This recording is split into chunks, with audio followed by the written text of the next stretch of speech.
അപകടതയാണ് ഈ സംഭവിച്ചിട്ടുള്ളത്. ഇപ്പൊ തന്നെ അരമണിക്കൂറിന് മുമ്പ് ഒരു ആക്സിഡന്റ് കഴിഞ്ഞതേ ഉള്ളൂ. അത് അങ്ങോട്ട് മാറ്റി കഴിഞ്ഞപ്പോഴാണ് അടുത്തത്.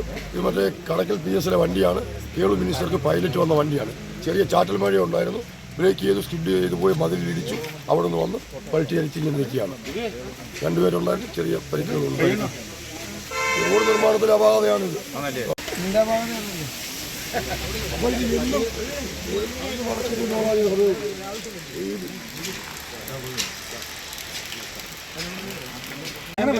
ഇവർക്ക് റോഡിനെ പറ്റിയ വശമില്ലായിരുന്നു. അല്ല ഒന്നതൊരു ഊരിൽ വീഴുമല്ലോ.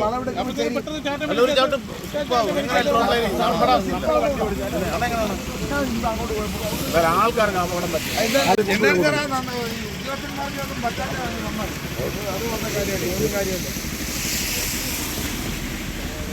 അങ്ങേ ട്രോയ്ക്കകത്ത് മൊബൈലോ എന്തോ ഉണ്ടോ എന്ന് ഒരു ഡൗട്ടുണ്ട് സാറേ. അങ്ങേ ആ ചാരിനകത്ത് അതേ ഉള്ളൂ. ബാക്കിയെല്ലാം എടുത്ത് വൈദ്യുതി അറിയുന്ന സാധനങ്ങളെന്താ അതെല്ലാം എടുത്ത് സാറേ. അതെല്ലാം എടുത്ത് വണ്ടിക്കകത്ത് അവരെങ്ങനെ ഇറങ്ങിയാണ് ഡോർ തുറന്നിറങ്ങി. ഇതൊക്കെ ശരി. പിന്നെ മിനിസ്റ്റർ ഉണ്ടായിരുന്നു. പുള്ളി വണ്ടി അവിടെ ഒതുക്കി നിർത്തി ഇറങ്ങി വന്നു. ഇതെല്ലാം കൈ പോയതല്ലേ. മിനിസ്റ്ററും MLA ഉണ്ടായിരുന്നല്ലേ. ജനീഷ് കുമാറും ഉണ്ടായിരുന്നല്ലേ. ചേട്ടാ ഈ സമയത്ത് മഴ ഉണ്ടായിരുന്നു ഇവിടെ. ചെറിയ മഴ, ചാറ്റൽ മഴ.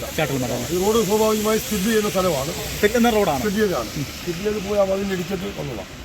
ഇപ്പോൾ ഒരു ആക്സിഡന്റ് കഴിഞ്ഞേ ഉള്ളൂ. ഒരു 3/4 മണിക്കൂറിന് മുമ്പ് ഒരു ആക്സിഡന്റ് കഴിഞ്ഞതേ ഉള്ളൂ. അത് കഴിഞ്ഞാൽ സ്ഥിരമായ ഒരു ആക്സിഡന്റ് ഉണ്ട്. സ്ഥിരമായ ആക്സിഡന്റ് ഉള്ള ലൊക്കേഷനാണ്. സ്ട്രെയിറ്റ് ആയിട്ടുള്ള റോഡാണ്. ഈ വളവിന് യഥാർത്ഥത്തിൽ അവർ ചെയ്യേണ്ടത് പിന്നെ അതിനുള്ള ഒരു സ്റ്റേ സംവിധാനം ഉണ്ടാക്കി പതുക്കെ ഈ വളവ് തിരിഞ്ഞുള്ള സംവിധാനം ഉണ്ടാകും. ഇത് നേരെ വരികയാണ്. അപ്പോൾ ഈ പണിയിലുള്ള ഒരു പെശക് വളരെ ഗുരുതരമായൊരു പെശകാണ്.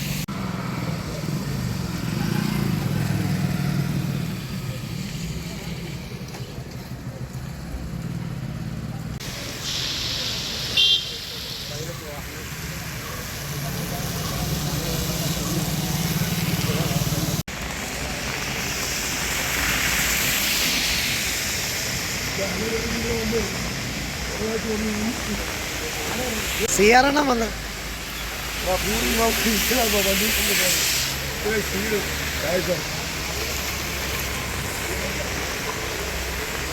പാർക്കിലേക്ക് വേണമെങ്കിൽ നോക്കി അല്ല മാർക്കറ്റ് നിർത്തിയാ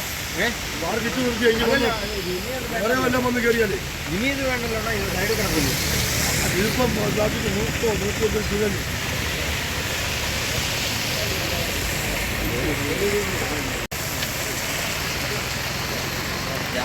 രാക്ക് കുഴപ്പമില്ല. എന്നാലും രാക്ക് കൊണ്ട് അവിടെ സ്കിഡ് ചെയ്ത് പോയി ഇടിച്ചാണോ?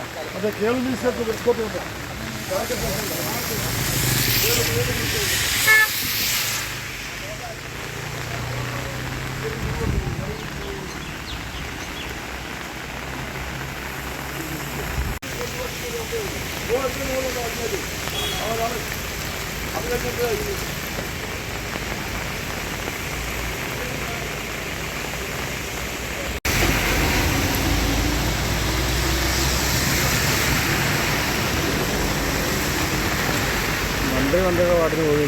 അവനെ ഓട്ടം കൊണ്ടിടിച്ചേ. എടാ ഇങ്ങോട്ടൊന്ന് മാറടേ ഒന്ന്. ഇയാളെ പരസ്യം തരുന്ന പൈസ തരണം. ആ വണ്ടി ഏതാ?